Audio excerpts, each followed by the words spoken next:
تحدثت الفنانة وفاء مكي عن سبب رفضها العمل مع الفنان محمد رمضان في مسلسله الجديد العمدة، حيث أكدت في تصريحات صحفية أن هذا العمل لا يليق بتاريخها الفني وأنها رفضته رغم مرورها بطائفة مالية. وقالت وفاء: فيها إيه لما أرفض أشتغل مع محمد رمضان؟ هو مين؟ أنا عملت 86 بطولة، عايزني أرجع تافهة وهايفة؟ أنا مش جاية من على السلم، وعملت 86 بطولة وأعمالي تشهد لي، ولازم أرجع بتاريخي ومحدش يرميلي دور أي كلام.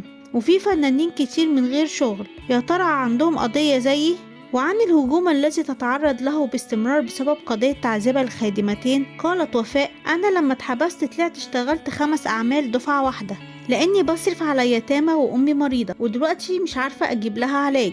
وأنا مش بطلب إعانة أو بشحت، ده أنا بطلب آكل من عرق جبيني. واللي هيتكلم تاني عن قضيتي عنده حقد، لأن القضية بقالها 20 سنة وأنا واحدة عارفة ربنا وبيني وبينه عمار. وقالت أيضا: أنا قضيتي بسيطة، في فنانين كتير خرجوا من قضايا دعارة واشتغلوا عادي، مش فاهمة ليه الناس بتتكلم على قضية بقالها سنين والموضوع خلص. وإيه علاقة الشغل بالقضايا والمشاكل الشخصية؟